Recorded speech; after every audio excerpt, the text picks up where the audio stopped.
जय श्री कृष्णा फ्रेंड्स, मैं रेखा अपने YouTube चैनल पर फिर से एक बार आप सबका हार्दिक स्वागत करती हूँ। आज मैं आपके लिए लेकर आई हूँ दुर्गा सप्तशती का दूसरा अध्याय। इससे पहले हमने प्रथम अध्याय सुना था और आज हम सुनेंगे द्वितीय अध्याय। तो आप अध्याय को पूरा सुने, बीच में ना रोके। और इसी के साथ हम अध्याय शुरू करने से पहले मैं आप लोगों को कहूंगी कि अगर आप मेरे चैनल पर नए हैं तो आप मेरे चैनल को सब्सक्राइब करके बेल आइकन का बटन जरूर दबाएं, जिससे आगे आने वाले सभी वीडियोस की नोटिफिकेशन आप तक आ सके। तो चलिए शुरू करते हैं।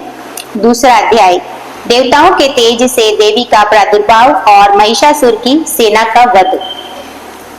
विनियोग। ओम मध्यम चरित्र के विष्णु ऋषि महालक्ष्मी देवता उष्णिक छंद शाकंभरी शक्ति दुर्गा बीज वायु तत्व यजुर्वेद स्वरूप है।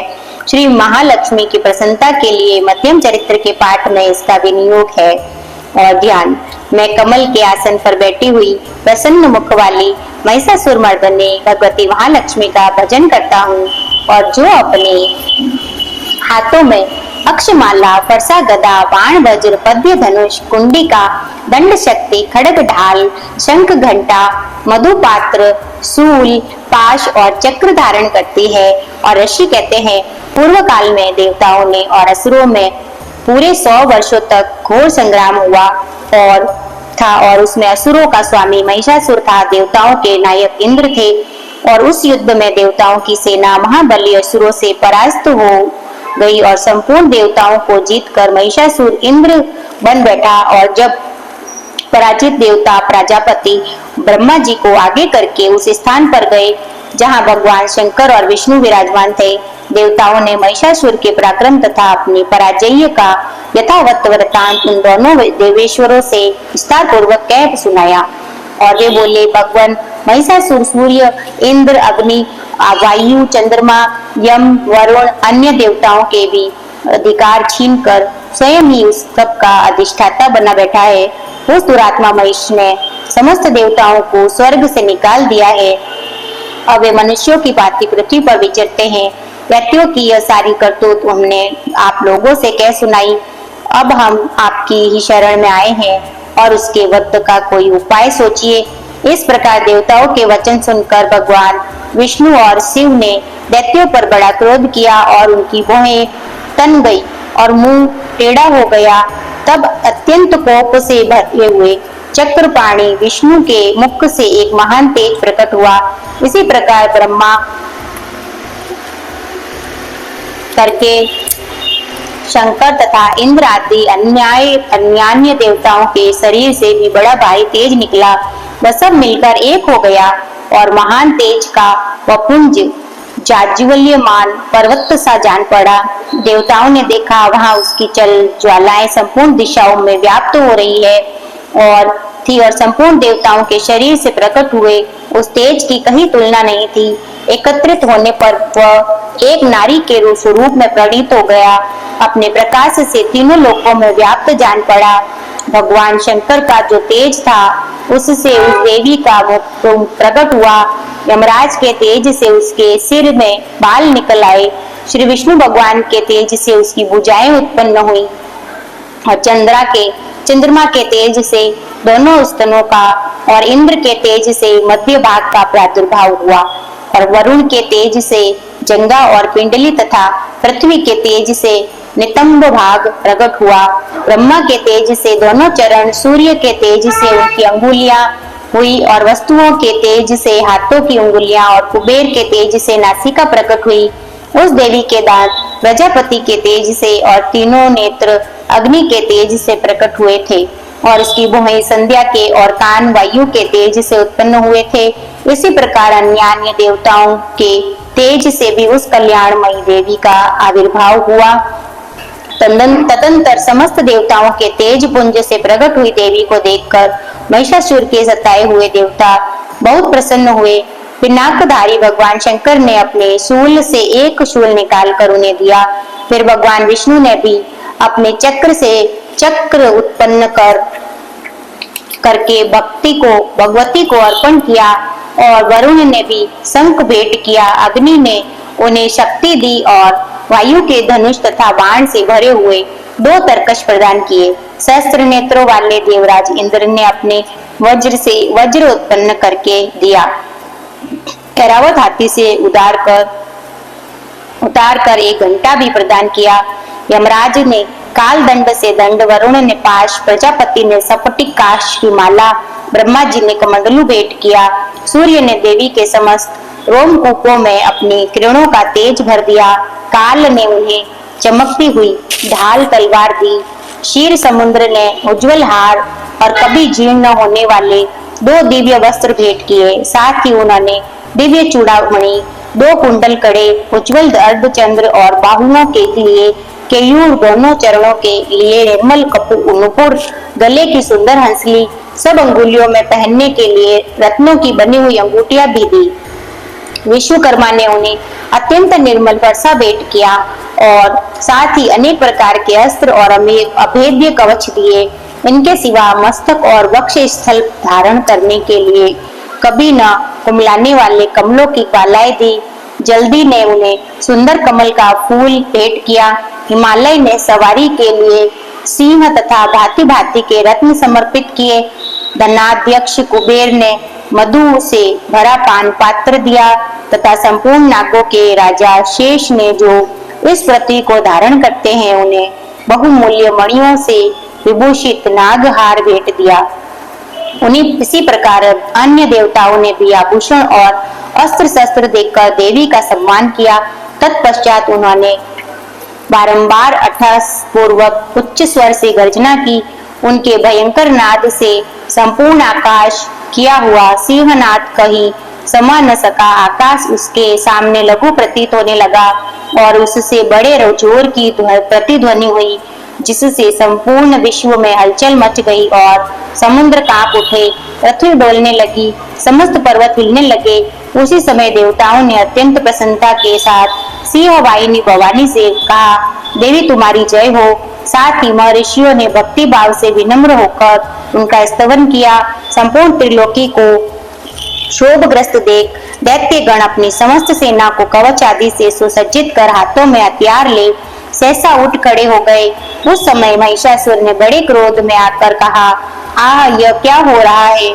फिर यह संपूर्ण असुरों से गिरकर और उस सिंहनाद की और लक्ष्य करके दौड़ा और आगे पहुंचकर उसने देवी को देखा, जो अपनी प्रभा से तीनों लोकों को प्रकाशित कर रही थी और उनके चरणों के भार से पृथ्वी दबी जा रही थी। माथे के मुकुट से आकाश में रेखा से खींच रही थी और वे अपने धनुष की टंकार से सातों पातालों को शुद्ध किए देती थी। देवी अपनी हजारों भुजाओं से संपूर्ण दिशाओं को आच्छादित करके खड़ी थी। तदंतर उनके साथ दैत्यों का युद्ध छिड़ गया। नाना प्रकार के अस्त्र शस्त्रों के प्रहार से संपूर्ण दिशाएं उद्दासित होने लगी। चिक्षुर नामक महान असुर महिषासुर का सेना नायक था, वह देवी के साथ युद्ध करने लगा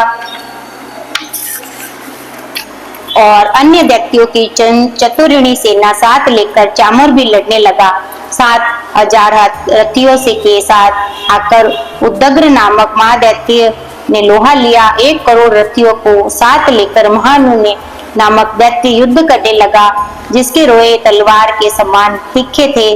वह 80 लोमा नाम का महादैत्य 5 करोड़ रथी सैनिकों सहित युद्ध में आ डटा। 60 लाख रथियों से घिरा हुआ बाष्कल नामक दैत्य भी उस युद्ध भूमि में लड़ने लगा। परिवारित नामक राक्षस हाथी सवार और घुड़सवारों के अनेक दलों तथा 1 करोड़ रथियों की सेना लेकर युद्ध करने लगा। बिडाल नामक दैत्य 5 अरब रथियों से घिर कर लोहा लेने लगा।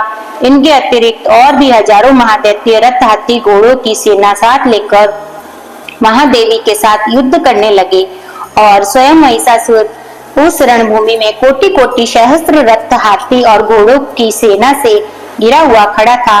और वे दैत्य देवी के साथ तोमर, भिंदीपाल, शक्ति, मूषल, खड़ग, परशु, पटीश आदि अस्त्र शस्त्रों का प्रहार करते हुए युद्ध कर रहे थे और कुछ दैत्यों ने उन पर शक्ति का प्रहार किया, कुछ लोगों ने पाश फेंके तथा कुछ दूसरे दैत्यों ने खड़ग प्रहार करके देवी को मार डालने का उद्योग किया। देवी के भी क्रोध में भरकर खेल खेल में ही अपने अस्त्र शस्त्रों की वर्षा करके दैत्यों के वे समस्त अस्त्र शस्त्र काट डाले। उनके मुख पर परिश्रम या थकावट का अंश मात्र भी चिन्ह नहीं था और देवता और ऋषि उनकी स्तुति करते थे। भगवती परमेश्वरी दैत्यों के शरीरों पर अस्त्र शस्त्रों की वर्षा करती रही। देवी का वाहन सिंह क्रोध में भरकर गर्दन के बालों को हिलाता हुआ असुरों की सेना से इस प्रकार विचरने लगा मानो वनों में दावानल फैल रहा हो। रणभूमि में दैत्यों के साथ युद्ध करती हुई अंबिका देवी ने जितने निश्वास छोड़े वे सभी तत्काल सैकड़ों हजारों गणों के स्वरूप में प्रकट हो गए और परशु, बिंदीपाल, खड़ग, पटेश आदि अस्त्रों द्वारा असुरों का सामना करने लगे। देवी की शक्ति से बड़े हुए वे गण असुरों का नाश करते हुए नगाड़ा और शंख आदि बाजे बजाने लगे। उस संग्राम महोत्सव में कितने ही गण मृदंग बजा रहे थे। तदंतर देवी ने त्रिशूल से, गदा से, शक्ति की वर्षा से और खड़ग आदि से सैकड़ों महादैत्यों का संहार कर डाला। कितनों को कंटे के भयंकर नाद से मूर्छित करके मार गिराया। बहुतेरे दैत्यों को पाश से बांधकर धरती पर घसीटा और कितने ही दैत्यों की तिखी तलवार की मार से दो दो टुकड़े हो गए। कितने ही गदा की चोट से घायल हो धरती पर सो गए और कितने ही मूसल की मार से अत्यंत आहत होकर रक्त वमन करने लगे। कुछ दैत्य शूल से छाती फट जाने के कारण पृथ्वी पर ढेर हो गए और उस रणागण में बाण समूहों की वृष्टि से कितने ही असुरों की कमर टूट गई। बाज की तरह झटपटाने वाले देवपिंडक दैत्य गण अपने प्राणों से हाथ धोने लगे। किन्हीं की बाहें छिन्न भिन्न हो गई, कितनों की गर्दन कट गई, कितने ही दैत्यों के मस्तक कट कट कर गिरने लगे। कुछ लोगों के शरीर मध्य भाग में विदीर्ण हो गए। कितने ही महादैत्य जांघें कट जाने से पृथ्वी पर गिर पड़े और कितनों को ही देवी ने एक बाह, एक पैर और एक नेत्र वाले करके दो टुकड़ों में चीर डाला और कितने ही दैत्य मस्तक कट जाने पर भी गिरकर फिर उठ जाते और केवल धड़ के ही रूप में अच्छे अच्छे हथियार हाथ में ले देवी के साथ युद्ध करने लगते थे। दूसरे कबंध युद्ध के बाजों की लय पर नाचते थे। कितने ही बिना सिर के धड़ हाथों में खड़ग शक्ति और सृष्टि के लिए दौड़ते थे तथा दूसरे महादैत्य ठहरो ठहरो यह करते हुए देवी को युद्ध के लिए ललकारते थे और जहां वह घोर संग्राम हुआ था वहां की धरती देवी के गिराए हुए रथ और हाथी घोड़े और असुरों की लाशों से ऐसी पट गई थी कि वहां चलना फिरना असंभव हो गया था। दैत्यों की सेना में हाथी घोड़े असुरों से शरीरों में इतनी अधिक मात्रा में रक्तपात हुआ था कि थोड़ी देर में वहां खून की बड़ी बड़ी नदियां बहने लगी। जगदम्बा ने असुरों की विशाल सेना को क्षण भर में नष्ट कर दिया और ठीक उसी तरह जैसे तृण काट के भारी ढेर को आग कुछ ही क्षणों में भस्म कर देती है और वह सिंह भी गर्दन के बालों को हिला हिलाकर जोर जोर से गर्जना करता हुआ दैत्यों के शरीरों से मानो उनके प्राण चूने लेता था। और वहां देवी के गणों की भी महादैत्यों के साथ ऐसा युद्ध किया जिससे आकाश में खड़े हुए देवतागण उन पर बहुत संतुष्ट हुए और फूल बरसाने लगे। इस प्रकार श्री मार्कंडेय पुराण में सावर्णिक मनवंतर की कथा के अंतर्गत देवी महात्म्य महिषासुर की सेना का वध नामक दूसरा अध्याय पूरा हुआ। अगर आपको मेरी कथा अच्छी लगी हो तो आप इसे लाइक और शेयर करें और साथ ही आप आगे आने वाले सभी वीडियो का नोटिफिकेशन पाने के लिए मेरे चैनल को सब्सक्राइब करके बेल आइकन का बटन जरूर दबाएं। जय माता दी।